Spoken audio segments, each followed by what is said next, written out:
जय हिंद प्यारे बच्चों। आज हम हिंदी व्याकरण का पाठ समूहवाची पढ़ेंगे। ये आपको मैंने इसमें कक्षा 7 में ये पाठ 9 है। कक्षा 7 का जो पाठ 9 है उसमें ये पार्ट हैं अलग अलग। समरूपी भिन्नार्थक ये मैंने आपको समझा दिए थे। आज हम समूहवाची पढ़ेंगे, फिर ध्वनिवाची हैं और फिर शब्द युग्म है। इनके बारे में हम अलग अलग पढ़ेंगे। और कक्षा 8 में ये पाठ 11 है। समूहवाची, ध्वन्यात्मक तथा शब्द युग्म, इनके बारे में हम अलग अलग पढ़ेंगे। आज हम समूहवाची के बारे में पढ़ेंगे। कक्षा 7 में यह पाठ 9 है और कक्षा 8 में यह पाठ 11 है। आइए जानते हैं क्या है समूहवाची में। हिंदी भाषा में अलग अलग वस्तुओं के समूह के लिए जिन शब्दों का प्रयोग किया जाता है उन्हें समूहवाची शब्द कहते हैं।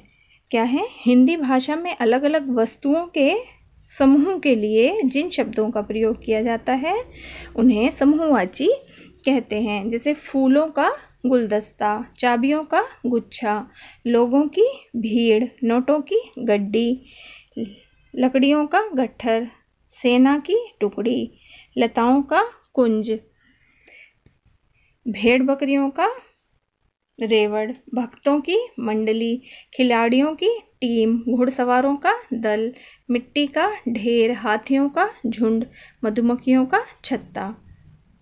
अब इसमें देखिए ये आपका कक्षा 8 के किताब में ये इस तरह से दिया हुआ है समूहवाची पाठ। आइए इसको पढ़ लेते हैं। क्या है इसमें?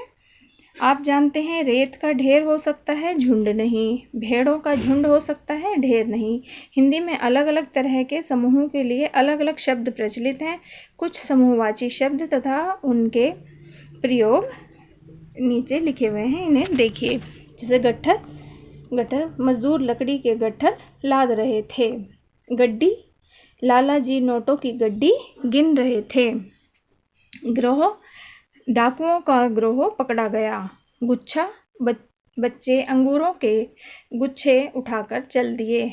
गुलदस्ता, माली फूलों का गुलदस्ता सजा रहा है। छत्ता, मधुमक्खियों के छत्ते शहद से लदे हुए हैं। जत्था, सत्याग्रहियों के जत्थे जोश से नारे लगा रहे थे। जोड़ा, जुहू तट पर वर वधुओं के अनेक जोड़े विहार कर रहे थे। विहार करना मतलब घूम रहे थे। झुंड, पक्षियों का झुंड कलरव कर रहा है। आगे,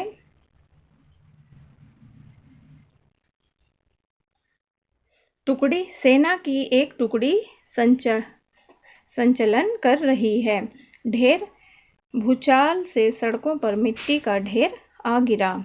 दल, सैनिकों का एक दल आने वाला है। भीड़, सामने भीड़ नारे लगा रही थी। आगे, मंडली, भक्तों की मंडली भजन गा रही है। माला, पर्वतमाला की ओर देखिए। रेवड़, भेड़ों का रेवड़ गांव की ओर जा रहा है। भेड़ों का रेवड़ भी होता है, ठीक है, रेवड़ भी बोलते हैं भेड़ों को। श्रृंखला, सामने की पर्वत श्रृंखला बहुत सुंदर है। समूह, पर्यटकों के समूह चले आ रहे हैं। ये आपको समझ में आया होगा। अब देखिए कक्षा 7 की किताब का भी देख लेते हैं समूहवाची। इसमें देखिए जैसे ये गट्ठर बना हुआ है, फिर झुंड है, ये कबूतर दाना चुग रहे हैं। झुंड, टोली या मंडली भी कह सकते हैं, ये साधुओं की मंडली बैठी हुई है। आगे अब देखिए क्या कह रहे हैं। चित्र देखें। क्या भक्तों का ढेर हो सकता है? नहीं। क्या गेहूं की मंडली या टोली हो सकती है? नहीं। प्रत्येक भाषा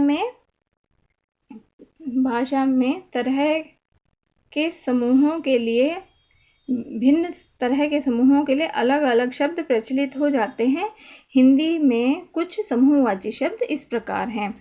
अब देखिए ये आपके कक्षा 7 की किताब में दिए हुए हैं समूहवाची शब्द, और जिसके साथ प्रयोग किया जाता है वो दिया हुआ है। ये इधर समूहवाची शब्द है और जिसके साथ प्रयोग करना है। जैसे गट्ठर, लकड़ियों का, गड्डी, नोटों की, ग्रोह, डाकुओं का, गुच्छा, अंगूरों का, गुलदस्ता, फूलों का, छत्ता, मधुमक्खियों का, जत्था, यात्रियों का, जोड़ा, वरवधु का, झुंड, पशुओं का, टुकड़ी, सेना की, ढेर रेत का, दल सैनिकों का, भीड़ हड़तालियों की, मंडली भक्तों की, माला पर्वत की, रेवड़ भेड़ बकरियों का, लश्कर सेना का, श्रृंखला पर्वत की, समूह दर्शकों का, है ना।